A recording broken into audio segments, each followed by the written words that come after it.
प्रकल्प धूम हा प्रकल्प सातारा जिल्ह्यात कृष्णा नदीवर उभारण्यात आला आहे. प्रकल्प कन्हेर हा प्रकल्प सातारा या जिल्ह्यात वेण्णा नदीवर उभारण्यात आला. प्रकल्प कोयना हा पण प्रकल्प सातारा जिल्ह्यात कोयना नदीवर उभारण्यात आला आहे.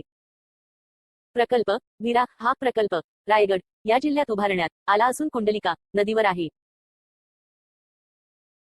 प्रकल्प घाटघर अहमदनगर या जिल्ह्यात उभारण्यात आला असून प्रवरा नदीवर स्थिर आहे. प्रकल्प माणिकडोह हा प्रकल्प पुणे जिल्ह्यात असून कोकणी नदीवर आहे. प्रकल्प उजनी हा प्रकल्प सोलापूर जिल्ह्यात असून भीमा नदीवर आहे. प्रकल्प येलदरी हा प्रकल्प परभणी जिल्ह्यात असून पूर्णा नदीवर आहे. प्रकल्प शहानूर हा प्रकल्प अमरावती जिल्ह्यात असून शहानूर नदीवर आहे. प्रकल्प भिवपुरी खोपोली हा प्रकल्प रायगड जिल्ह्यात असून पाताळगंगा नदीवर आहे.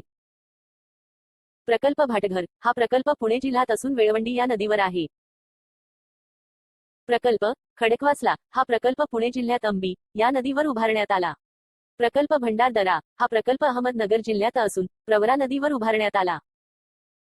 प्रकल्प डिभे हा प्रकल्प पुण्यात घोड नदीवर उभारण्यात आला.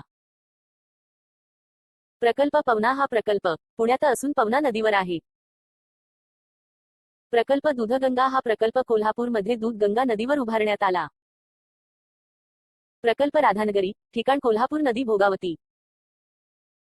प्रकल्प तिल्लारी ठिकाण कोल्हापूर नदी तिल्लारी.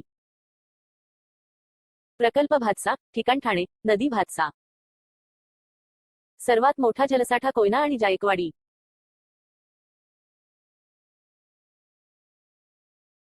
अणुऊर्जा प्रकल्प महाराष्ट्रात तारापूर हा सर्वात पहिला प्रकल्प आहे. गुजरातमध्ये काक्रापारा, राजस्थानमध्ये रावतभाटा, तमिळनाडू कल्पकम आणि कुडनकुलम, उत्तर प्रदेशमध्ये नरोरा आणि कर्नाटकमध्ये कैगा. राज्यातील पहिला जलविद्युत केंद्र खोपोली येथे आहे. तसेच पश्चिम महाराष्ट्र राज्यात जलविद्युत निर्मितीत आघाडीवर आहे. तिल्लारी हा प्रकल्प कोल्हापूर या जिल्ह्यात असून या प्रकल्पास गोवा राज्याचे सहकार्य भेटले.